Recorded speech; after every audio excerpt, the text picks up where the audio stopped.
આપણે ઊભા ઊભા જ કે કિચનમાં હંમેશા રહીએ છીએ તો તમારા કાફ મસલ છે, જોઈન્ટ્સ છે કે બધા ઉપર તકલીફ. તો એઝ્યુમ કરો કે મારો કિચન આ છે, પ્લેટફોર્મ અહીંયા છે, તો તમે શું કરો, આને પકડો, કંઈ પણ કરતા હોય, then lift up down, up down, up down, up down. આ તમે કિચન ઉપર કરી શકો છો. સેકન્ડ, માની લો તમારી પાસે બોટલ છે, હેવી બોટલ છે, ઓકે, બોટલ છે, તો શું કરો, રાઈટ લેગને રાખો એન્ડ દેન આ બોટલ 1 લીટરની હોવી જોઈએ. હા, આ નાની છે, 1 લીટરની બોટલ. પોસ્ચર તમારું બરોબર હોવું જોઈએ. આ રીતે પાછળ પાછળ પાછળ જવા દેવાનું. જેટલું પાછળ જશે એટલું જ સારું. ઓકે, દેન 2 બોટલ્સ તમારી પાસે આવી ગઈ. 2 બોટલ્સ આવી ગઈ તો તમે શું કરો, એ જ રીતે, પણ હવે હું શું કરું છું, up down, up down, up down.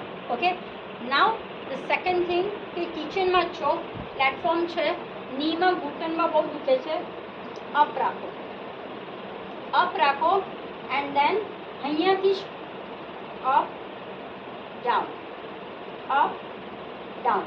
જેટલું તમારું ની ફ્લેક્સમાં રહેશે, ફિંગર્સ તમારી સામે રહેવું છે, અહીંયાથી ઘૂંટણથી સીધું રહેવું છે. ઓકે, તો જેને પણ નીનો તકલીફ થતી હોય, જેના પણ ક્રેમ્પ્સ થતા હોય, સ્વોલન ફીટ રહેતા હોય, this is the best exercise. And the bar, હવે આ આપણો એરિયા બહુ નાનો છે, યુઝ્યુઅલી આપણું કિચનનું અહીંયા આવતું છે, રાઈટ. જેને પણ સાયટિકા, ઓકે, સાયટિકા છે યા લંબર પેન થતું હોય, તો જસ્ટ એઝ્યુમ કરો કે મારું કિચન અહીંયા છે, વિઝ્યુલાઇઝ કરો, હાથને રાખો, બંને પગને આ રીતે રાખો, okay, and slowly slowly breathing કરો એન્ડ બ્રીધ આઉટ કરીને go down, go down, go down. Okay, આ રીતે રહો.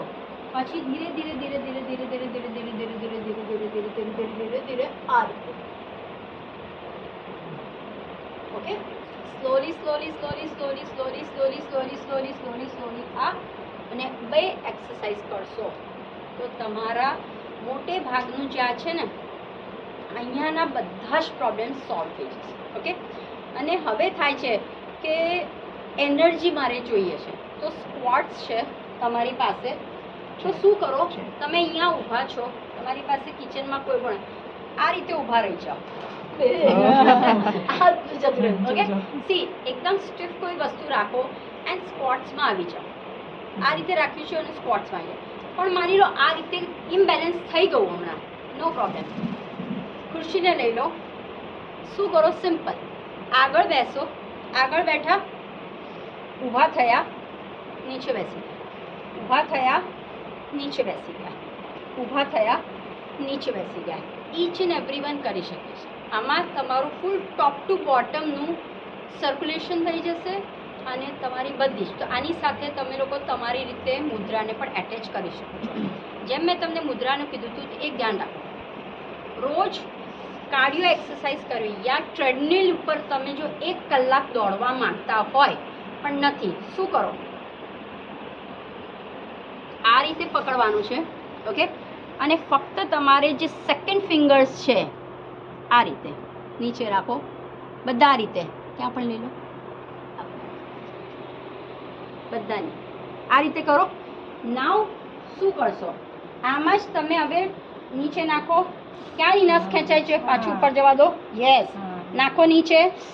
હા, કોશિશ કરો, નાખો નીચે, કોશિશ કરો. યસ, ઓબ્ઝર્વ કરો ક્યાં થાય છે પેન. Got it? વેઝ જેના લોકો ના થઈ જાય છે, this is a good exercise. Okay, આ એક્સરસાઇઝ છે. સેકન્ડ છે, જે લોકોને શોલ્ડર પેન આખું આ છે ને, ઝંઝનાટી થઈ જાય છે, પગમાં ઝંઝનાટી થઈ જાય છે, લિટરલી શું કરવાનું છે, હાથને સીધો કરો, દરેક હાથને. આ જે 5 પંચ મહાભૂત આપેલા છે આ રાખો, સીધો રાખજો.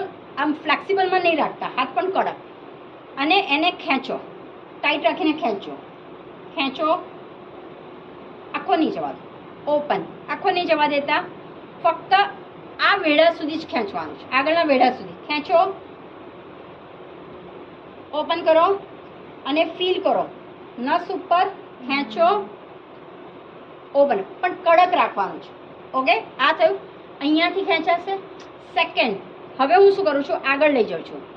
અંગૂઠાને દબાવો, પુશ, ટાઈટલી બંધ, એકદમ ટાઈટલી બંધ, ઓપન, ઓપન, પુશ, થમને અંદર લો, પુશ ઇટ, કરો કરો, ખીંચો જોરથી, એન્ડ સ્લોલી અપ કરો. Got it? તો આ બે તમે કરશો, શું થશે, એનાથી કાફી થઈ જશે. એવી જ રીતે પેન છે, પેન હે કિસી કે પાસ? આમાં છે. માની લો તમારા લીવર પોઈન્ટ્સ, ઠીક છે, પોઝ બાજુમાં. સડનલી તમે ક્યાંક ગયા છો અને તમને લાગ્યું કે અચાનક કંઈક થઈ ગયું કે થયું. આ થમ છે, આ મરેડિયન પોઈન્ટ છે, આ થમ દેખાય છે, આ થમ દેખાય છે બધાને અહીંયાથી. તમારે આને આ રીતે કરવાનું ચાલુ કરી દેવાનું. ઓટોમેટિક તમને અહીંયા પેનનો મહેસૂસ થશે, કે આ થશે એટલે શું થશે, આની જેમ ઘસવાનું છે. આ જોઈ લો, બધા જણ જોઈ લેજો. હું અહીંયાથી પકડીશ,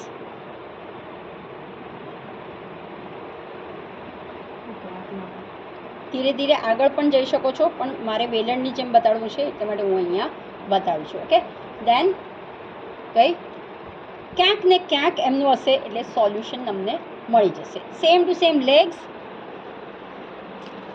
આ તમારો પગ છે, આ જે પણ તમને બતાવેલા છે, આ પોઈન્ટ પછી આ પોઈન્ટ. હવે ધ્યાન રાખો, હું ઉપર જાઉં છું, નીચે જાઉં છું, ઉપર જાઉં છું, નીચે. અહીંયા નીચેથી ઉપર. Got it?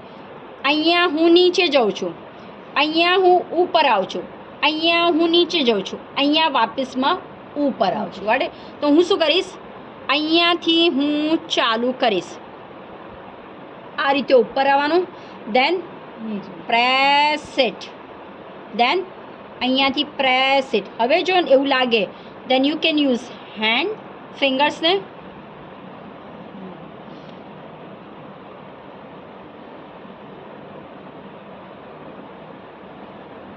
આ રીતે.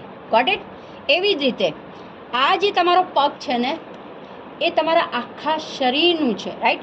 તો તમે જ્યારે પણ કરો ને, ઓલવેઝ આ રીતે, યાની કે જ્યારે પણ કરો આ રીતે રાખવાની આદત રાખવાની, આ રીતે. ઓકે, આ રીતે રાખો તમે, ઠીક છે? પછી આ રીતે જ છોડી દો, એને આ રીતે રાખો. ઓકે, જેટલું બને ને એટલું આ રીતે રાખો તમે. ઓકે, દેન આ રીતે આખું ખેંચો. Got it? ઓકે, તો તમારે શું કરવાનું, આપણે ચાલીએ છીએ ને, પહેલાં આ રીતે ચાલવાનું, પછી આ રીતે, આ રીતે આવી ગયા, રેડી? દેન સાઇડ્સ લાગ્યો, લાગવા દેવા. Okay, and then add. In short, પ્રાણીઓની જેમ નસે તમારી બધી જ નસો શું થશે, સર્ક્યુલેશનમાં થવા માંડશે. તો ફક્ત તમે આ રીતે પણ કરો. ઓકે, ફક્ત પેનના મદદથી આ રીતે પણ કરશો ને, તો પણ એવરીથિંગ તમારું ડિટોક્સ થવા માંડશે, પગથી પણ થશે. સો આ મેથડથી આટલું પણ તમે દિવસ દરમિયાન કરશો તો પણ, ને કિચનમાં તમારી પાસે વેલણ હોય છે, બધું હોય છે. અમુક વખતે જો તમને એવું લાગે કે મને પગની નસ બહુ ચડી ગઈ છે, તો શું કરશો, પોઝ કરી દો. ચડી ગઈ છે, યા પછી ઘણા બધાની કમ્પ્લેન્ટ્સ છે ની. ઓકે, હવે ની પેન કેમ થાય છે, કોન્સેપ્ટ ક્લિયર કરો. When my calf muscle and hamstring muscle, બંને મસલ્સ વીક થયા છે, તો પછી આની ઉપર ઇફેક્ટ થશે જ. ઓકે, તો આમાં ગોટલા અને આને કાઢવા માટે તમારી પાસે વેલણ છે, વેલણ હોવું બહુ જરૂર છે. વેલણ ના હોય તો બોટલ હોય.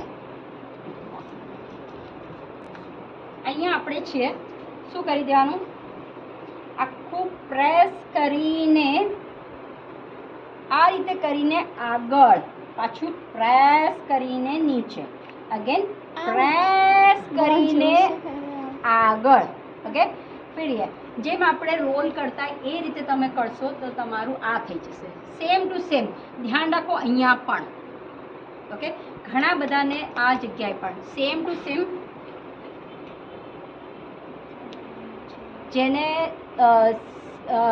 બોલતા હોય છે ને વેરિકોઝ વેન હોય છે, રાઈટ? એ શું છે? ગંદો બ્લડ છે. Same to same lumbar area છે, ઓકે? પણ ક્યારેય પણ છે ને હડ્ડી ઉપર નહીં કરવાનું, હાડકા ઉપર નહીં કરવાનું. આ છે તો જ્યાં તમારા મસલ્સ છે એની ઉપર તમે શું કરો? લઈને જાઓ. જેની ઉપર છે એની જ ઉપર ફક્ત લઈને જાઓ. જ્યાં જ્યાં લાગે છે ત્યાં તમે આ રીતે કરી શકો છો. Got it? તો ફક્ત વેલણના મદદથી કાફી સારું તમારું થઈ શકે, રાઈટ? અને હવે માની લો કે આ તો આ છે, એમનો નીનો પ્રોબ્લેમ છે, તું શું કરીશ?